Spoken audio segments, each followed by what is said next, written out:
있습니다. 나라를 위해서 희생하신 그분들의 희생이 있었기 때문에 오늘 우리가 이 땅에서 자유와 또 평화를 누리며 그렇게 살아가고 있음을 기억합니다. 현충일 아침 오늘 이 본문을 묵상하면서 그토록 처참하게 무너졌던 우리나라가 어떻게 다시 일어날 수 있게 되었을까? 그 식민 지배와 그 전쟁으로 인해서 모든 것이 폐허가 되어버렸던 시절에 희망조차 보이지 않던 그때 무엇이 우리 민족을 다시 일으켜 세웠을까 생각해 봅니다. 단순히 경제적인 성장이나 정치적인 힘만으로는 설명할 수 없는 그 깊은 곳에 자리한 회복의 동력이 과연 무엇이었을까요? 한국의 근현대사와 또 회복의 과정에서 여러 복합적인 요소들이 있었겠지만 그 모든 과정 속에서 하나님의 섭리와 하나님의 인도하심이 있으셨음을 우리가 믿습니다. 오늘 본문은 바벨론 포로 생활을 마치고 무너진 예루살렘으로 돌아온 이스라엘 백성들의 이야기를 기록하고 있습니다. 오랜 포로 생활을 마치고 그 오랜 시간 포로로 끌려가 다른 나라에서 그렇게 살아가면서요, 정체성을 잃어버리고 또 모든 것이 돌아왔을 때 폐허가 되어버려 있던 그런 상황에서 이스라엘 백성들은 다시 어떻게 시작할 수 있었을까요? 무엇부터 회복하였을까요? 오늘 본문은 이렇게 시작됩니다. 9장 1절 이하 말씀에 온 이스라엘이 그 계보대로 괴수되어 그들은 이스라엘 왕조 실록에 기록되니라. 유다가 범죄함으로 말미암아 바벨론으로 사로잡혀 갔더니 그들의 땅 안에 있는 성읍에 처음으로 거주한 이스라엘 사람들은 제사장들과 레위 사람들과 르디님 사람들이라. 무너진 예루살렘에 사람들이 돌아왔습니다. 70년 동안 바벨론에서 포로 생활하던 그들이 이제 고국 땅으로 발걸음을 돌리게 된 것입니다. 하지만 그들이 돌아왔을 때 남은 것은 하나도 없었습니다. 모든 것을 새로 시작해야 하는 그러한 상황이었죠. 도라는 왔지만 돌아왔다고 해서 끝난 것이 아니라 너무 막막했던 그러한 상황인 것이죠. 진짜 문제가 이제부터 시작입니다. 무너진 땅에서 무엇을 먼저 세워야 할 것인가? 성읍은 폐허가 되었고 성전은 잿더미가 되었고 공동체는 뿔뿔이 흩어져 있습니다. 도대체 어디부터 어떻게 손을 대야 하는 것일까요? 그런데 하나님께서 백성들을 예루살렘에 다시 세우실 때 가장 먼저 하신 일이 무엇인지 아십니까? 오늘 본문에 보면은 바로 예배의 자리부터 회복시키셨음을 우리가 확인할 수 있습니다. 역대상 9장의 말씀 자세히 살펴보면 대부분의 내용이 제사장들과 레위인들 또 문지기, 찬양대 이들의 배치에 관한 이야기들이 기록되어 온 것을 우리가 볼 수 있습니다. 하나님께서 돌아온 이스라엘 백성들의 삶을 그 신앙의 중심, 곧 성전 예배부터 다시 정렬시키시기 시작하신 것이죠. 왜 그렇게 하셨을까요? 회복은 건물에서부터 시작되는 것이 아닙니다. 회복은 어떤 제도나 어떤 시스템으로도 시작되는 것이 아닙니다. 진정한 회복은 언제나 하나님과의 관계에서부터 먼저 시작이 됩니다. 그리고 그 하나님과의 관계의 중심에는 바로 예배가 있는 것이죠. 돌아온 이스라엘 백성들은 무너진 자리에서 새롭게 예배의 구조를 세웠습니다. 그렇게 그들의 회복이 시작되었습니다.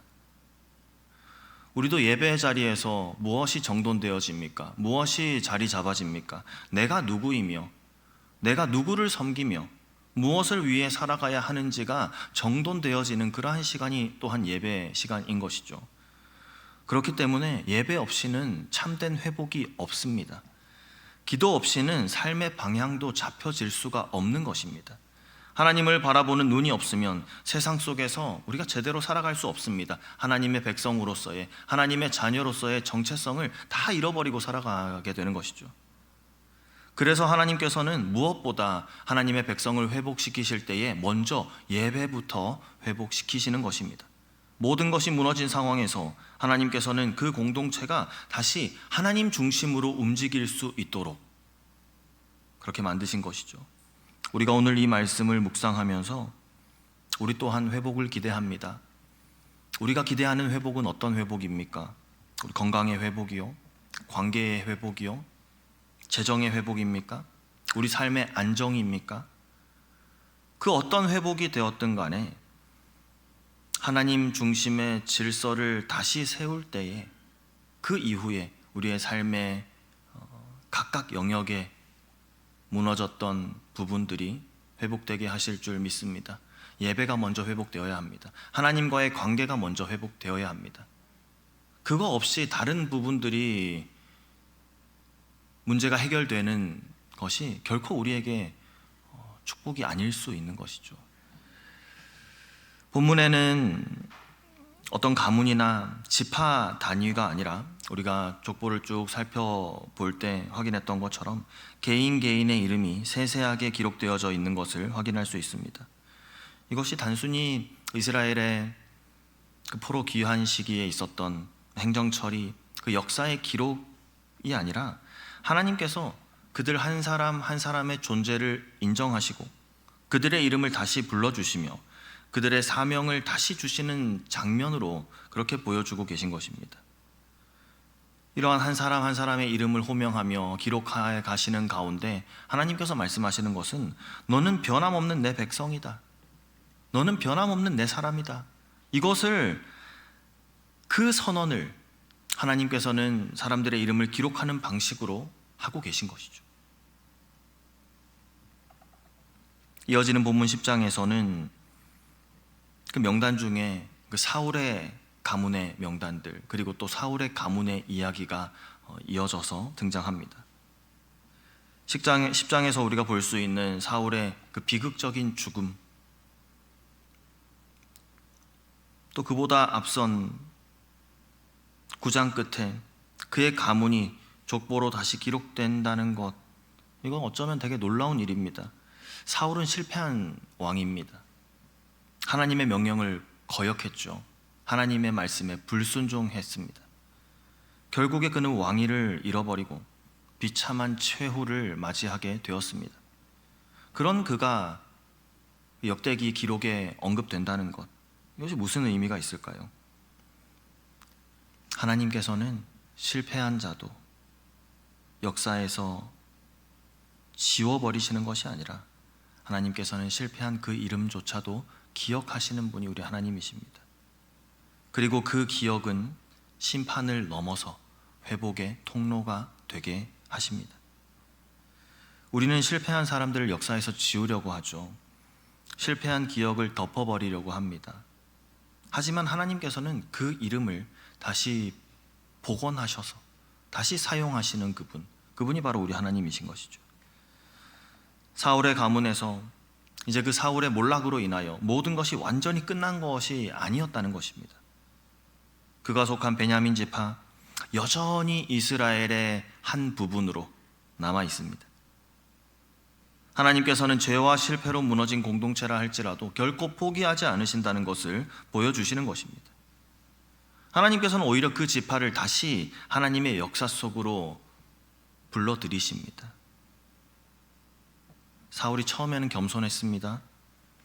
후에는 그가 점점 교만하여져서 하나님의 명령을 무시하기 시작했고 결국에는 다윗에게 왕위를 넘겨주게 되지만 그의 말로는 참으로 비참했지만 그렇게 스스로 생을 마감하면서 그 가문조차도 몰락해 버렸지만 그런데 하나님께서는 그 사울의 가문을 역사 속에서 지워버리지 않으셨어요.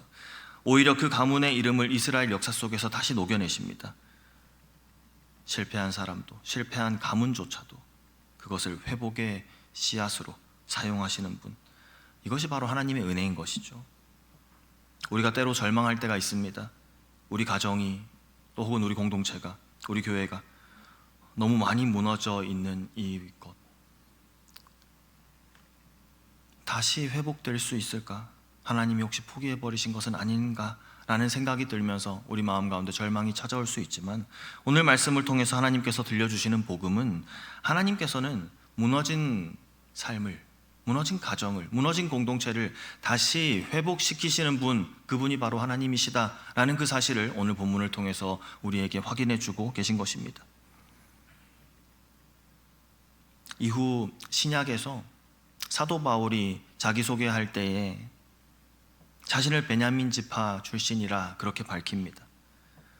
구약의 사울이 무너졌던 바로 그 자리에서 하나님께서는 또 다른 사울인 사도 바울을 일으키셨습니다. 놀라운 회복입니다. 구약의 사울은 어땠습니까? 하나님의 말씀을 거역하고 하나님의 명령을 거부했지만, 신약의 사울은 복음을 위하여 모든 것을 버리는 자가 되었습니다. 구약의 사울은 자신의 왕자를 지키려고 했지만, 신약의 사울은 예수 그리스도를 왕으로 섬기는 삶을 살았습니다. 이것이 하나님의 회복인 것입니다. 단순히 이름만 바뀐 것이 아니라 영혼 전체가 변화되는 회복인 것이죠. 가문만 다시 세우신 것이 아니라 사명을 새롭게 하시는 분이 바로 우리 하나님이십니다. 베냐민 지파의 긴 족보, 우리에게 전하는 메시지가 이것입니다. 하나님은 실패한 공동체라도 결코 포기하지 않으신다. 하나님은 실패한 그 자리에서 그들을 회복시키시고 다시 일으켜 세우시고 다시 사명의 자리로 불러들이신다. 그분이 바로 우리 하나님이시다라는 그 사실을 오늘 말씀을 통해서 우리에게 보여주시는 것입니다. 혹시나 우리 개인이, 우리의 가정이, 혹은 우리의 교회나 우리의 지나온 과거의 아픈 시간들이 있다 할지라도 그 속에서 우리가 오늘 말씀을 기억할 수 있어야겠습니다. 하나님께서는 오늘도 무너진 자리에서 무너진 이들을 기억하시고 부르시고 회복시키셔서 그 자리에서 새로운 희망을 만드시는 분, 그분이 우리 하나님이신 것을 믿으며 우리가 그 사실을 기억하며 그 하나님의 회복을 기대하며 오늘도 주님과 함께 승리하는 삶을 사시는 우리 모두가 되기를 간절히 소망합니다. 아멘. 함께 기도하겠습니다.